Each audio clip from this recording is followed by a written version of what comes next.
Welcome to SPK Speak Sports. On our station, we talk about baseball and sports news, from the most recent stories to the throwbacks. Listen now to Scott, Paul, and Kelly on SPK Speak Sports as they hit the ball out of the park.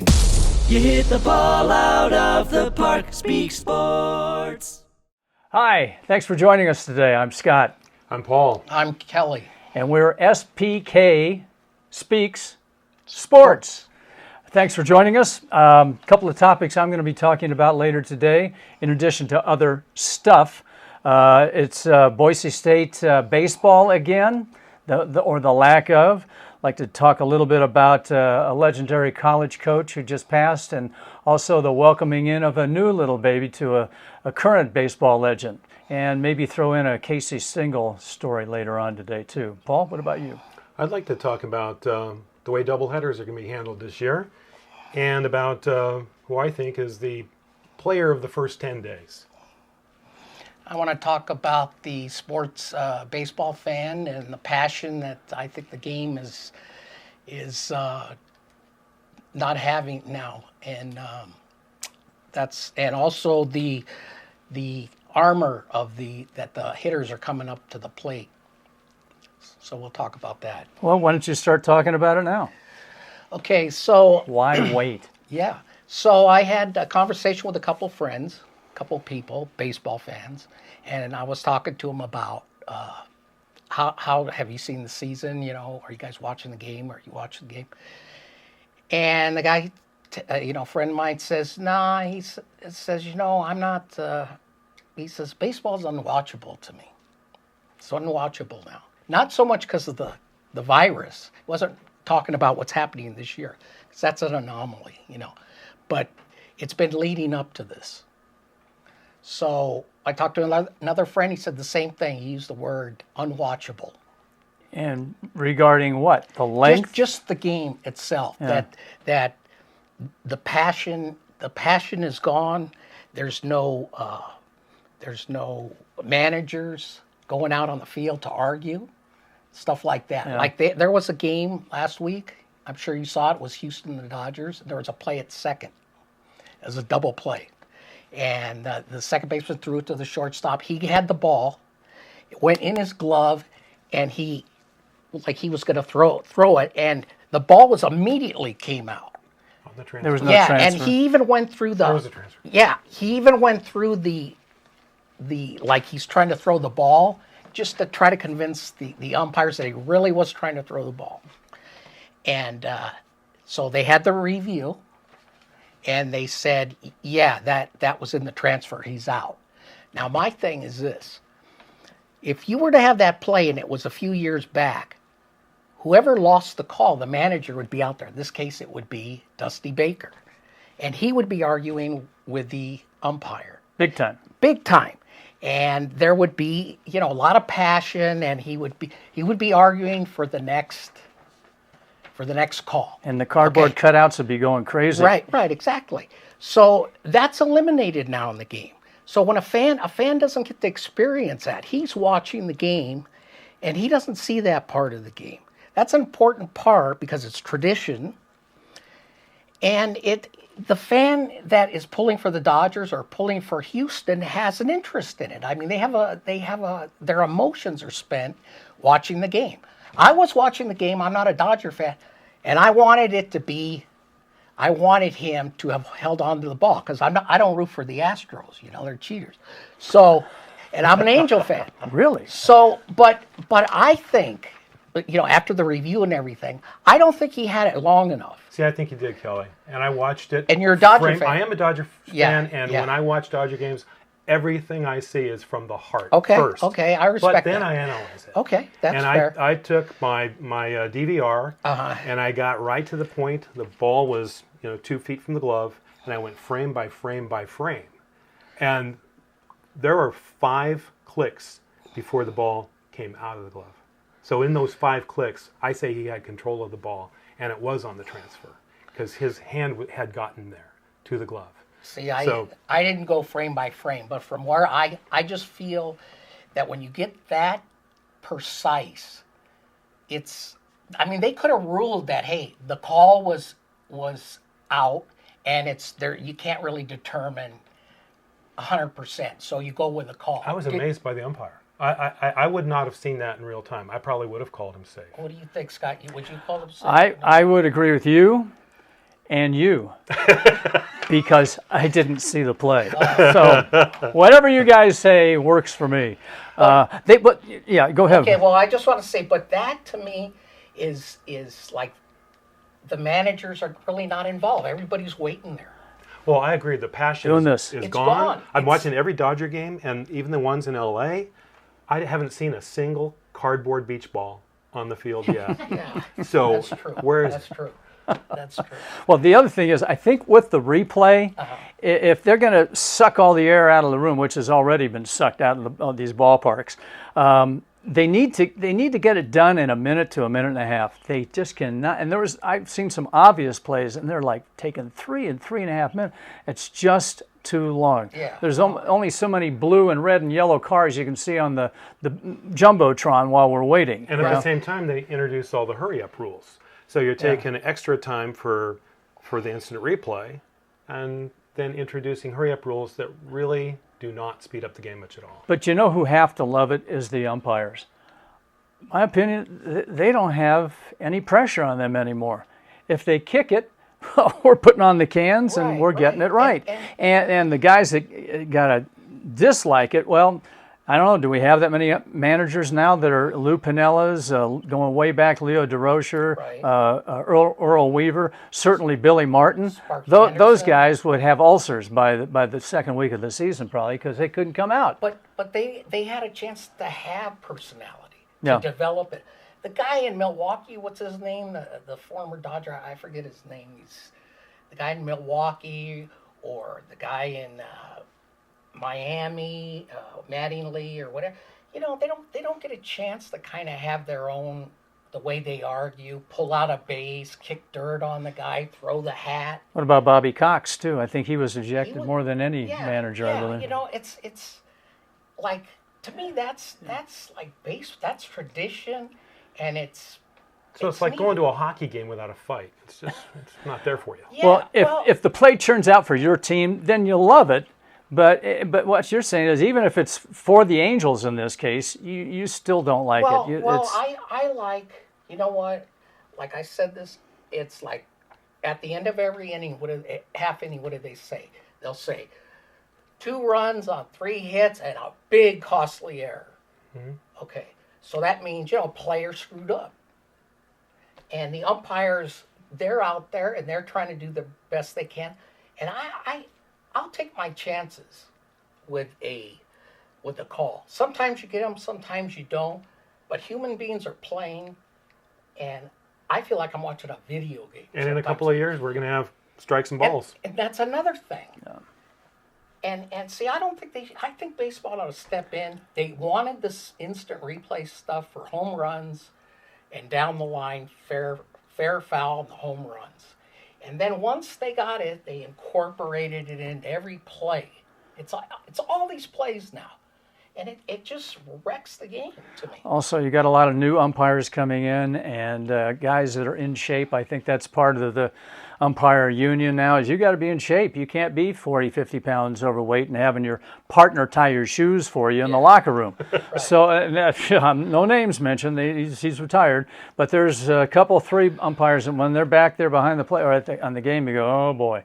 But they'll be gone in a few years too. So these new guys are in shape, and hopefully I think the umpiring, you go back, and guys were calling the play like instantaneously, and they'd roll out and then save because they'd see the ball was dropped, and now these guys have better timing, and so I don't know that instant replay is needed that much, but there are the bang plays that the human eye has a tough time. If these new umps are in shape, they don't need to go to 7-inning doubleheaders. No.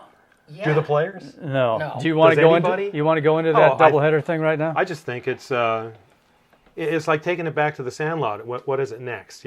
3 fouls and you're out. The 7-inning doubleheader for prospective doubleheaders that are not scheduled, they're makeup doubleheaders. Just reminds me of high school ball, pony league ball. Yep. And you want to see a big league game. You've paid for a big league game. Yeah. You want to see 9. Well, you played in a men's league. Did do you have two 9-inning doubleheaders? No, we played two 7-inning doubleheaders or 9-inning. The league I umpired in, it was 2 9s because we're men. We can still play. We're not 48 years old, and it's like a lot of times more is not better. That's right. So at least have a 9 and a 7. But no, our guys always wanted to play 9, get their money's worth, and it's like be careful what you wish for. Joe Kelly. We have all seen that. I did love the facial expression. What was it?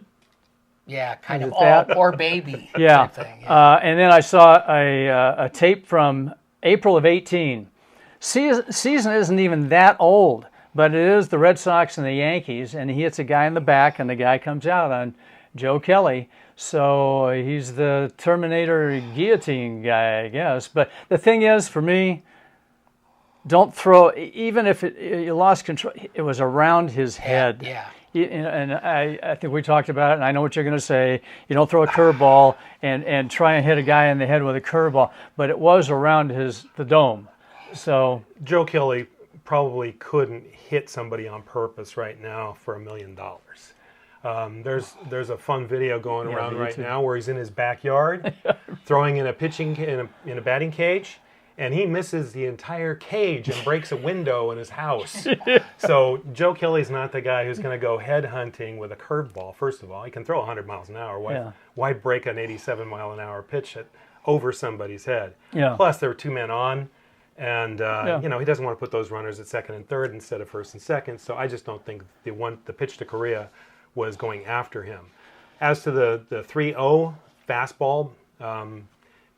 Behind, I can't remember who it was at the Correa? plate. No, not Correa. Behind the previous. Bergman,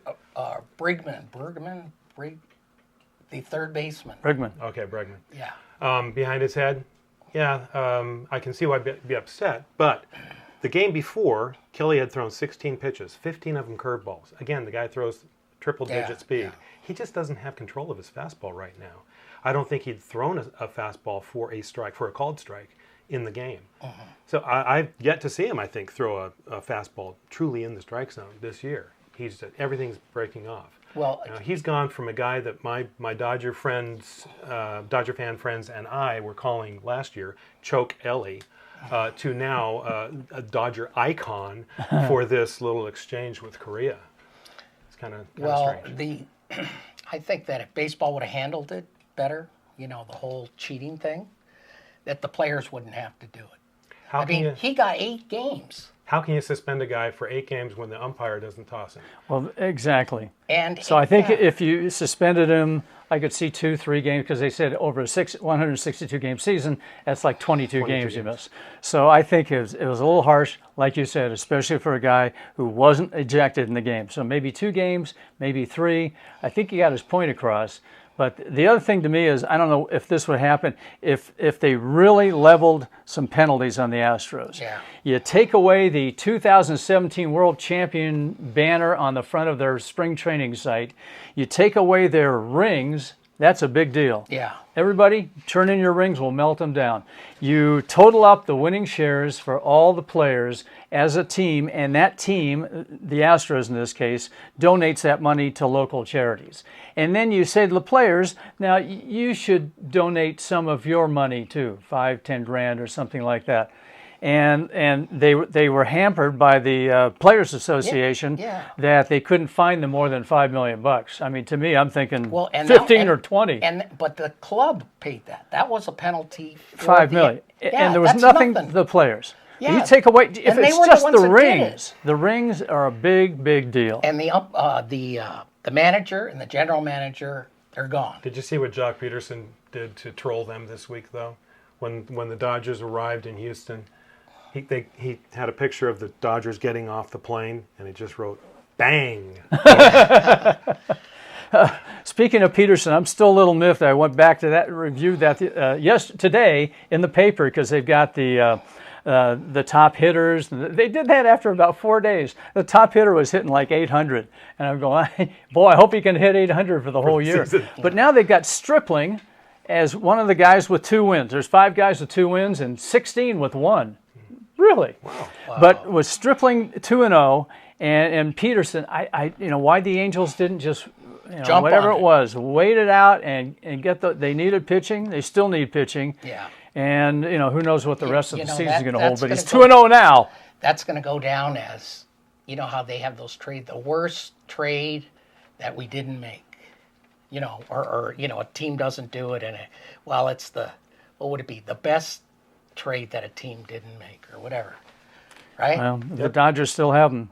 I'd like to talk about the Boise State baseball. I know for a lot of you go, oh, give it up. We talked about it last week, but I just read an opinion, a guest commentary from Charlie Hathaway, who played for Boise State from 67 to 71. And he had a couple of things in there that I went, really? So it says in here that the president, Marlene Trump, that right now there's earth-moving machines in place at the site where they were going to build the baseball stadium.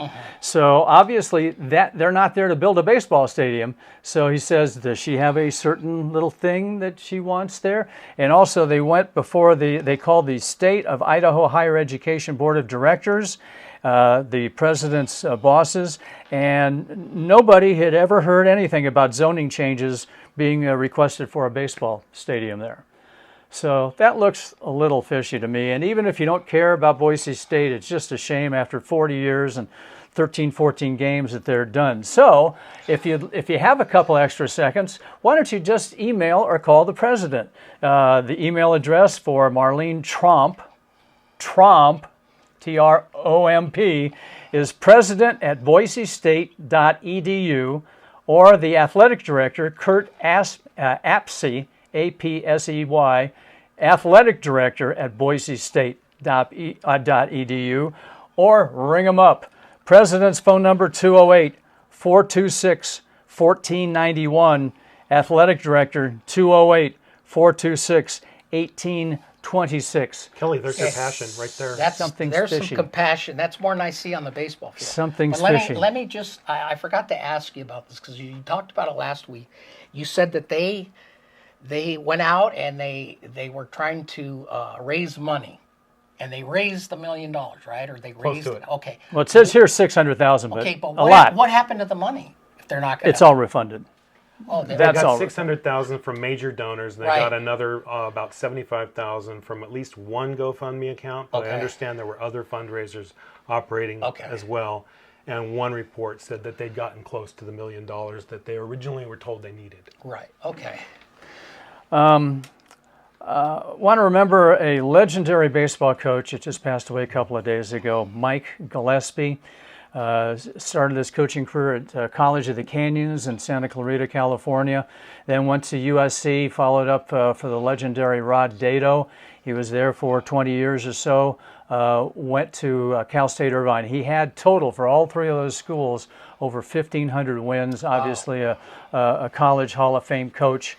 I knew him, I didn't have dinner with him or anything like that, but I knew him and talked with him times other than doing baseball games.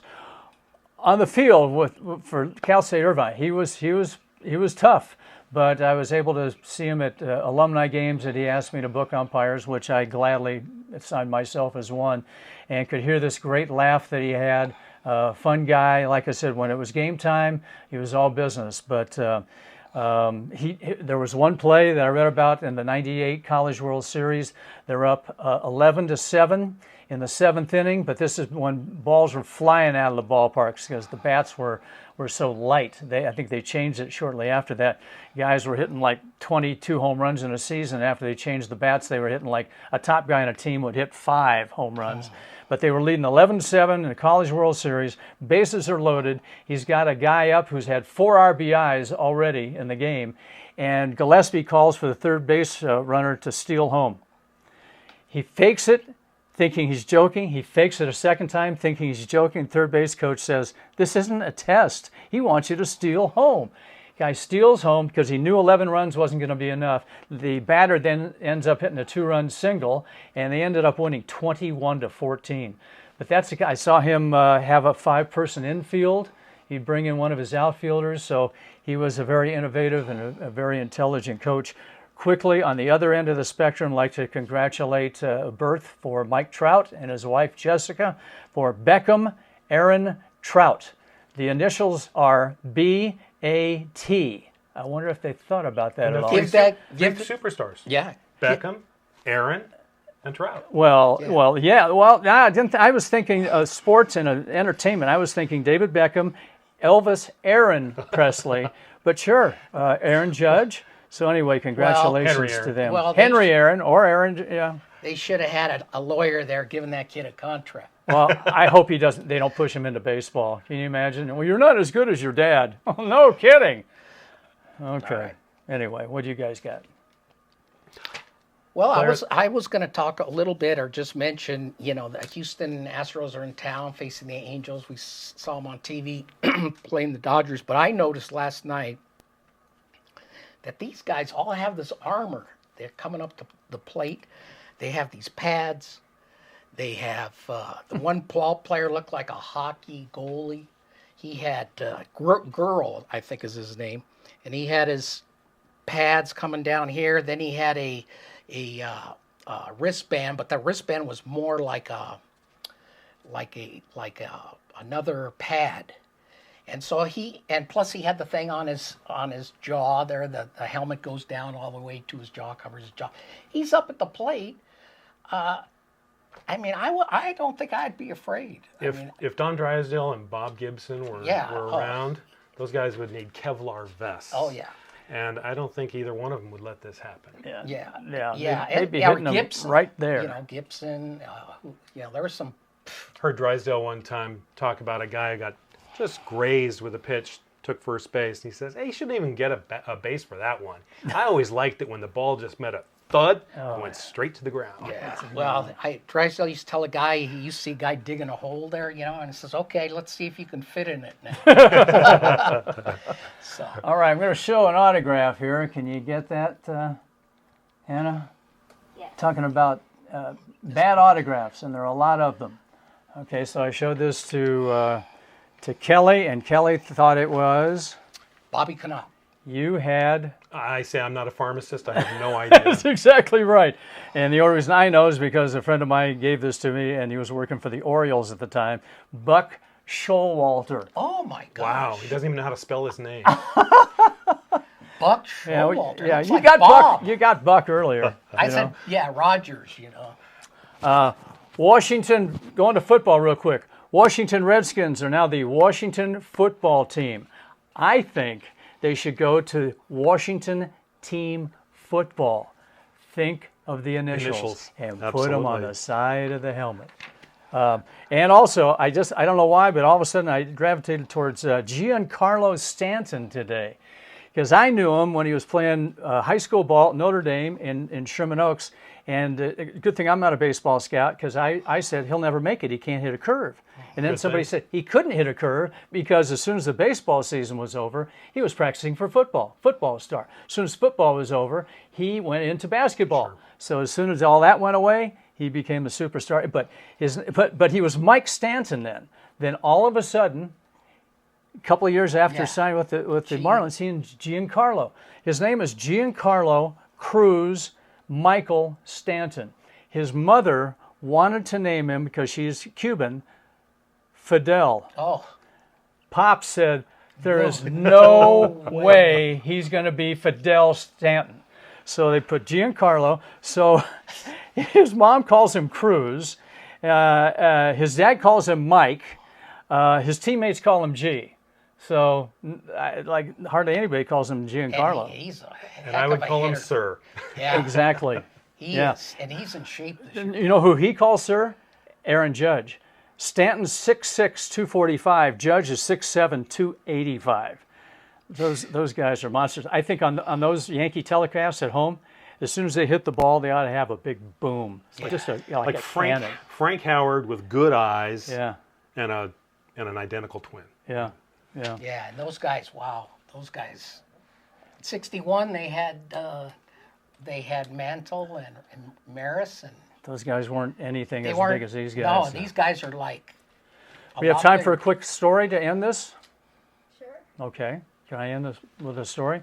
Casey Stingel's story. I know it's true because a friend of mine told me he asked guy named Mickey McDermott, and he said it's absolutely true. So Mickey McDermott was a real hot prospect left-hander, so right off the bat, he's kind of goofy. He was kind of like a Mickey Lolich. He was an entertainer. He liked the nightlife. He would go into bars and he'd play piano, and he broke a few curfews. So obviously that hurt his pitching performance throughout his career. But so he breaks curfew one night, goes in the hotel, they're on the road. He goes to the elevator, punches the elevator door, looks around, there's Casey Stengel. So curfew means you're going to get fined. So Casey Stengel, this is Casey Stengel, this is Mickey McDermott. Casey Stengel comes up to Mickey McDermott and goes,